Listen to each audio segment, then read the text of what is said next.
Et Claudine m'a dit, tu sais, ici, si tu veux circuler sur le site du renouveau, il faut que tu t'inscrives.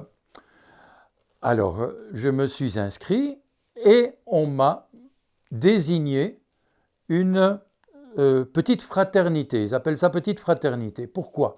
Pourquoi organisent-ils des petites fraternités? Parce qu'il y a énormément de monde, plus que 2000.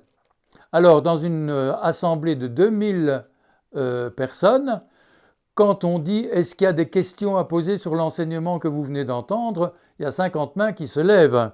Et ce n'est pas possible de prendre tout le temps de répondre à 50 personnes.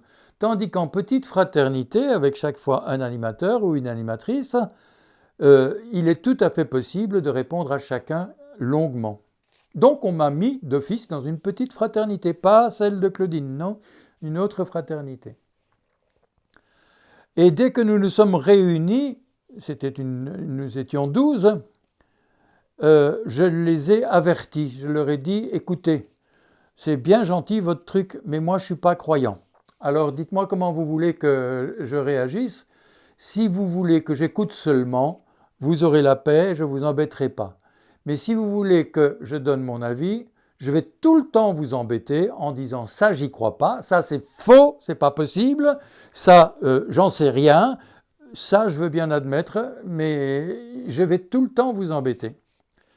L'animatrice, je me rappelle de son nom, c'était Germaine, m'a dit mais tu dois faire tes objections, mais ne monopolise pas le temps de parole, laisse aussi les autres parler autant que toi. D'accord.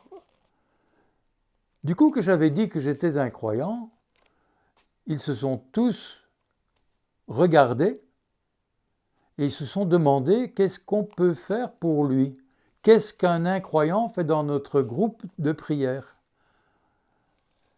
Mais c'était un regard gentil. Et ils m'ont accueilli en sachant, je leur ai dit que je cherchais la vérité sur le monde invisible, que j'avais déjà cherché beaucoup et que je n'avais pas trouvé la vérité. Et le hasard faisait aussi que dans la petite fraternité de 12 où j'étais, il y avait d'autres personnes qui étaient divorcées. Nous étions même une majorité. Il y avait même un couple qui songeait à se séparer dans ce groupe de 12. Donc, pendant les 4 jours, nous avons beaucoup parlé des problèmes de couple, sous le point de vue chrétien, et nous avons aussi parlé de ma recherche du monde invisible. Mais il n'y avait pas de réponse. On arrive au dernier soir, le lendemain il y avait encore une messe de clôture, et ce dernier soir, ma petite fraternité décide de se réunir encore dans la basilique où se déroulait, je ne sais plus, un enseignement ou quelque chose comme ça. Et nous, à 12, et en parlant à voix basse, nous avons décidé, c'est pas moi, mais on a décidé de prier sur chacun à tour de rôle. Je savais ce que ça voulait dire maintenant, sur chacun. Donc, à tour de rôle, chacun a reçu la prière de tous les autres. Et quand mon tour est venu et qu'ils avaient fini de prier sur moi, Germaine, l'animatrice, m'a dit « Xavier, il y a quelque chose que j'ai envie de faire et je crois que tout le monde a envie de le faire ici, j'ai envie de t'embrasser. » Et ils sont tous venus m'embrasser. Pourquoi? Pour les autres, ils n'avaient pas fait ça. Pourquoi cette gentillesse? Je ne comprenais pas. Alors, puisqu'ils avaient été si gentils avec moi, j'ai essayé de leur dire quelque chose que je croyais gentil. Je leur ai dit, écoutez, je n'ai pas trouvé Dieu ici, mais je vous promets de ne pas arrêter la recherche. Je pense aller tout prochainement dans un pays bouddhiste, en Thaïlande. Eh bien, j'irai voir dans le bouddhisme s'il n'y a pas quelque chose qui répond à ma curiosité du monde invisible. Mais je n'arrête pas la recherche. Et Germaine me regarde et me dit « Mais Xavier, tu as été baptisé, toi ?»« Bon, oui, j'ai pas fait exprès. Bébé, on m'a amené au baptême et j'ai été baptisé, oui.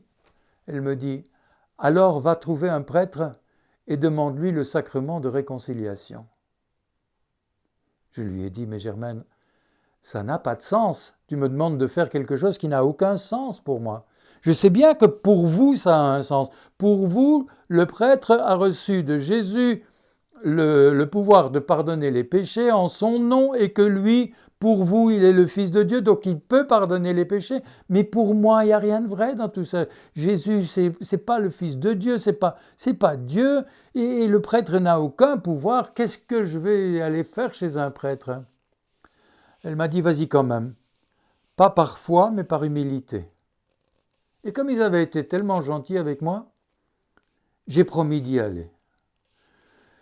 Je ne l'avais pas promis depuis 5 minutes que je regrettais déjà ma promesse. Qu'est-ce que j'allais raconter à un prêtre? Et une partie de la nuit, je l'ai passée à réfléchir, mais qu'est-ce que je vais lui dire? Mais qu'est-ce que je vais lui dire à ce prêtre? Et j'ai trouvé une petite solution que je croyais pour m'en débarrasser vite fait et sans trahir ma promesse.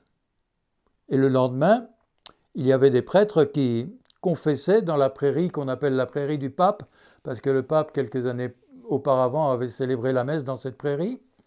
Et donc, il y avait un prêtre et une chaise vide à côté de lui pour que puisse venir se confier quelqu'un qui avait envie de se confesser. Alors, il y avait du monde.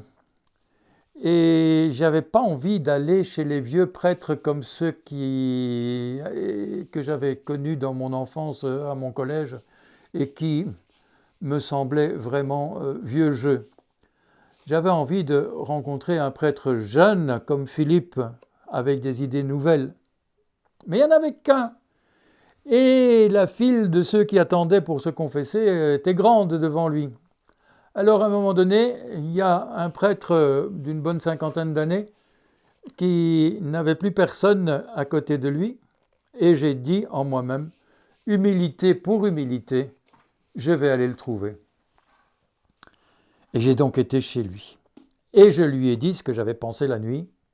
Voilà, monsieur l'abbé, je dois vous dire que la démarche que je fais n'est pas une démarche personnelle. J'ai fait une promesse que je regrette. J'ai promis que je viendrais trouver un prêtre et lui demander le sacrement de la réconciliation. Mais en réalité, je ne suis pas croyant et je ne pense pas que je puisse avoir un sacrement quel qu'il soit. Donc, je ne pense pas que vous puissiez me donner le sacrement de réconciliation. Parce que je ne crois pas. J'ai appris le credo, je connais tous ces articles. Si vous voulez, on peut même le réciter ensemble et je vous dirai ça. Je n'accepte pas, ça, je veux bien, mais j'en sais rien, ça passe, mais c'est pas sûr. Et vous verrez si vous pouvez me donner le sacrement de réconciliation. Je croyais qu'il allait me dire, c'est très bien, je vous félicite de chercher aussi fort, continuez la recherche et priez, comme ça vous allez rencontrer Dieu. Non, c'est pas ça qu'il m'a dit. Il m'a dit, vous savez, Dieu qui nous aime ne nous demande pas de croire ça et ça. Il nous demande seulement d'accepter son amour. Et si nous acceptons son amour, nous ne pourrons pas faire autrement que de l'aimer. Alors soyez le bienvenu. Ah, il cassait ma baraque. Moi, je voulais me défaire facilement de cette promesse que j'avais faite et m'en aller.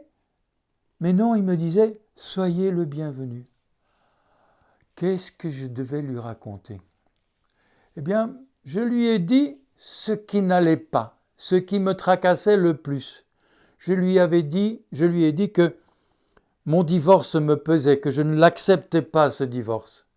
Et surtout le fait que ma femme se soit mise en ménage avec celui qui avait été notre meilleur ami. Et que j'avais envie de tuer cet homme. Et que si je n'avais pas peur de la prison, je l'aurais déjà tué.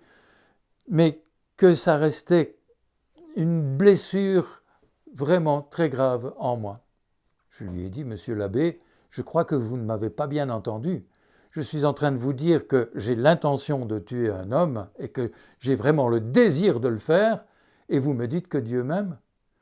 Il m'a répondu, Dieu n'aime pas votre projet, mais vous, il vous aime. Ah, ça, on m'avait jamais parlé comme ça de Dieu. Que Dieu puisse aimer un homme qui a l'intention de tuer son ennemi, je n'avais jamais entendu parler d'un Dieu comme ça. Alors ça m'a mis en confiance. Et je lui ai raconté un petit peu tout ce qui n'allait pas dans ma vie. Et il a pris tout son temps pour m'écouter. Il a pris vraiment, je crois que nous sommes restés plus d'une demi-heure à parler ensemble. Et c'est moi qui parlais et qui racontais ce qui n'allait pas dans ma vie.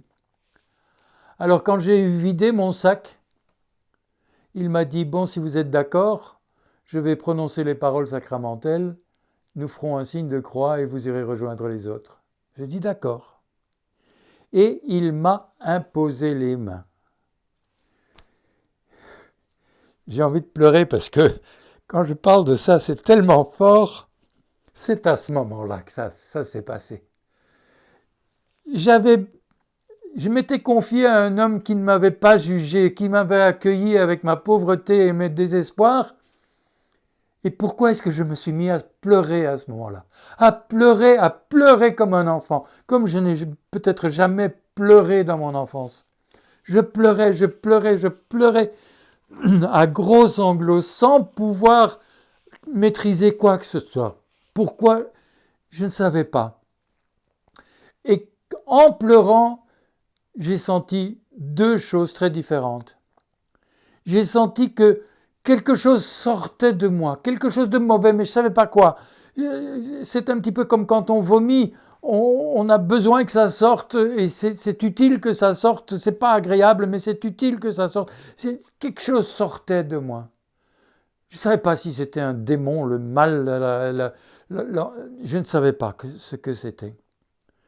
Et cette chose qui était sortie faisait place à quelque chose qui entrait en moi, comme un petit filet d'eau pure et bienfaisante qui entrait dans ce grand vide qui était en moi.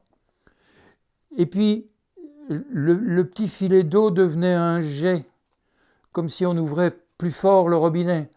Et puis ce jet devenait beaucoup plus fort. Et puis c'était plus du tout l'image du robinet, c'était une cascade, un torrent qui se déversait en moi dans cet immense espace qui s'était créé en moi. Et ce qui se déversait en moi, je sentais bien que ce n'était pas de l'eau. Et je savais bien ce que c'était. Je sentais que c'était de l'amour. De l'amour se déversait en moi par torrents entiers. Je me sentais aimé comme jamais je ne me suis senti aimé. C'est plus qu'humain, c'est beaucoup plus fort. Et je ne pouvais toujours pas m'arrêter de pleurer. C'était bon cette fois-ci. C'était bon de sentir tout cet amour qui se déversait en moi. Combien de temps j'ai pleuré? Je ne sais pas, je n'ai pas mesuré, je n'ai pas regardé ma montre. Quand on pleure, on ne mesure pas. Et quand j'ai enfin pu me reprendre, j'ai regardé ce prêtre en me disant « Mais c'est pas possible, cet amour, ça ne venait pas de lui. Il y a quelqu'un d'autre ici. Il y a quelqu'un d'autre qui a versé cet amour en moi. » Et j'ai dit à ce prêtre « Mais qu'est-ce qui s'est passé ici? J'ai jamais pleuré comme ça. » Il ne m'a pas répondu, il m'a dit « Je vous conseille d'aller faire une petite promenade seul pour vous calmer avant de rejoindre les autres. » Et alors bêtement, c'est bête, mais c'est ce que j'ai dit, le signe de croix, on ne l'a pas fait. Il n'est pas trop tard. Et ensemble, nous avons fait un signe de croix. Au nom du Père, du Fils et du Saint-Esprit. Amen. Et je me suis éloigné de lui. J'essayais que les gens ne me voient pas parce que j'avais le visage tout gonflé d'avoir pleuré. Et un homme a sa fierté, il n'aime pas qu'on voit qu'il a pleuré. Et j'ai reçu à ce moment-là 2 cadeaux extraordinaires, 2 cadeaux merveilleux. Le premier, qui dure encore jusqu'aujourd'hui, c'est que ma haine avait disparu. Je n'avais plus de rancune, je n'avais plus de rancœur. Je n'en voulais plus au second mari de ma femme. Je n'avais plus du tout envie de le tuer. Je n'en voulais plus à ma femme de m'avoir quitté. J'avais envie de renouer le contact, mais un contact amical avec eux. Ça, c'est le premier cadeau et ça dure jusqu'aujourd'hui. Je prie pour ma femme, je prie pour cet homme. Ils se sont mariés, ils ont eu des enfants ensemble et ils se sont séparés après. Mais je continue à prier pour eux presque chaque jour. Ça, c'était le premier cadeau. Le second cadeau, n'a pas duré aussi longtemps. Mais il était important aussi. C'est que tout ce que je voyais, nous étions dans une prairie, il y avait des arbres. Dans la prairie à côté, il y avait des vaches. Eh bien, dans ces vaches, dans ces arbres, je voyais de l'amour. Dans le moindre brin d'herbe, je voyais de l'amour. Tout ce que je voyais, et même les chants qui venaient de l'église où se célébrait la cérémonie de clôture, il y avait de l'amour dans ces chants. Je sentais, je percevais l'amour. Et c'était beau. Et alors, je me suis souvenu de ce petit papier que j'avais reçu, cette prophétie qui commençait par les mots « mon enfant ». Et je me suis adressé à celui qui m'avait adressé tout cet amour avec les mots « Père, Père, c'est ça que tu voulais me donner. Comme c'est bon, comme je te remercie, comme je t'aime. » Et ce jour-là, ma vie a complètement changé. C'est ce que j'appelle ma rencontre avec Dieu, c'est ce que j'appelle ma conversion. Voilà. Il y a eu des suites, mais ça c'est une autre histoire et ces suites sont merveilleuses aussi. Je les raconterai peut-être une autre fois. Je vous remercie de m'avoir écouté. Appelez Dieu, dites-lui que vous ne le connaissez pas et voyez ce qui se passe. C'est ce que je peux vous conseiller. Amen.